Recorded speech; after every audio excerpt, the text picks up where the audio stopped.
नमस्कार मंडळी, मी प्रिया तुमचं स्वागत आहे पेनफुल डिलाइट्स या माझ्या चॅनलवर। आज मी घेऊन आली आहे एकदम झटपट, पौष्टिक आणि चविष्ट अशी रेसिपी मूग डाळीचं पिठलं। नेहमीचं बेसनचं पिठलं आपण खातोच, पण आज आपण बनवणार आहोत डायजेस्टला हलकं आणि प्रोटीनने भरपूर असं डाळीचं स्पेशल पिठलं।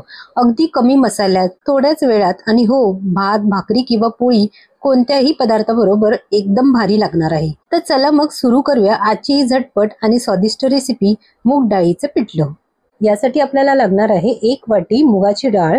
ही डाळ मी 2 ते 3 वेळा स्वच्छ पाण्याने धुवून घेतली आहे। त्यानंतर 2 ते 3 तास मी ही पाण्यात भिजत ठेवली आहे। ही डाळ चांगली पाण्यात भिजली आहे। बघा, एक कण घेतला असता ती बोटाने पटकन तुटते आहे। मी या वाटीच्या मापाने डाळ घेतली आहे। आता आपण साहित्य बघूया। चवीनुसार मीठ, अर्धा चमचा हळद, 2 मोठे चमचे तेल, अर्धा चमचा मोहरी, अर्धा चमचा जिरे, बारीक चिरलेला कांदा, कोथिंबीर, 4 ते 5 लसूण, कढीपत्ता आणि 2 हिरव्या मिरच्या। सर्वात प्रथम आपण मिक्सरच्या भांड्यामध्ये 4 ते 5 लसूण, 2 हिरव्या मिरच्या आणि कोथिंबीर वाटून घेणार आहोत। त्याच सोबत भिजलेली मुगाची डाळ ही पाणी न घालता वाटून घ्यायची आहे। मूग डाळ ही पचायला हलकी, प्रोटीनने भरपूर, तसेच वजन कमी करण्यास मदत करते आणि रोगप्रतिकारक शक्ती वाढवते। म्हणूनच आपल्या आहारात मूग डाळीचा नक्की समावेश करा। आता ही मुगाची डाळ मिक्सर मधून जाडसर अशी वाटून घ्यायची आहे।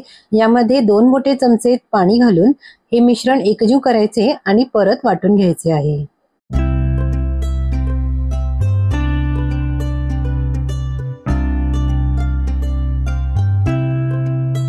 ही बघा, आपली मुगाची डाळ व्यवस्थित वाटून झाली आहे। आपण तिला एका भांड्यामध्ये काढूया। आता उरलेली मुगाची डाळ सुद्धा आपल्याला अशीच वाटून घ्यायची आहे।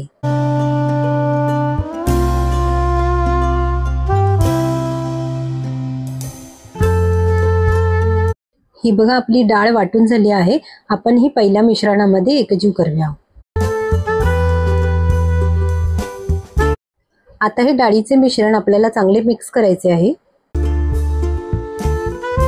आता आपण फोडणी देऊया। त्यासाठी कढईमध्ये 2 मोठे चमचे तेल घालूया आणि मंद आचेवर हे तेल गरम करूया। आता यामध्ये अर्धा छोटा चमचा जिरे आणि अर्धा छोटा चमचा मोहरी घालूया। मोहरी तडतडली की आता यामध्ये बारीक चिरलेला कांदा घालूया आणि तो लालसर होईपर्यंत परतवूया। आता यामध्ये कढीपत्ता घालून कांदा चांगला परतवून घेऊया।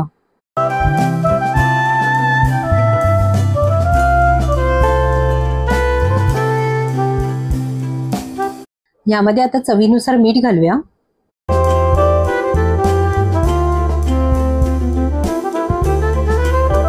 आता हा कांदा चांगला लालसर झाला आहे।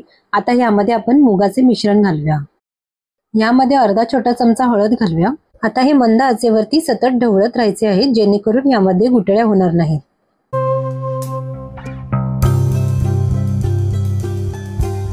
आता यामध्ये पाणी घालूया। जशी तुम्हाला कन्सिस्टन्सी पाहिजे आहे त्याप्रमाणे तुम्ही पाणी घालू शकता।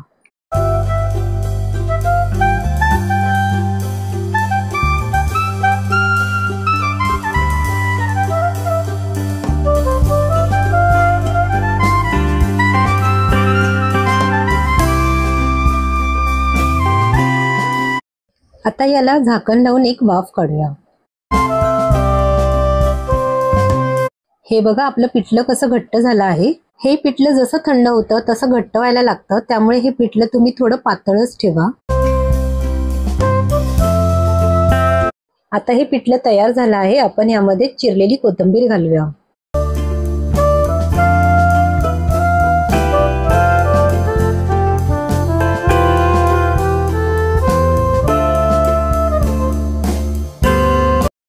तर मंडळी, आपलं एकदम झटपट आणि पौष्टिक मूग डाळ पिठलं तयार झालं आहे। पाहिलं ना, किती साध्या साहित्यातून आणि कमी वेळात एकदम चविष्ट पिठलं बनतं। तुम्हीही नक्की एकदा करून बघा आणि कसं झालं ते कमेंट्स मध्ये जरूर कळवा। व्हिडिओ आवडला असेल तर लाईक करा, शेअर करा आणि चॅनलला सबस्क्राईब करायला विसरू नका। पुन्हा भेटूया अशाच नवीन रेसिपी सोबत। तोपर्यंत धन्यवाद।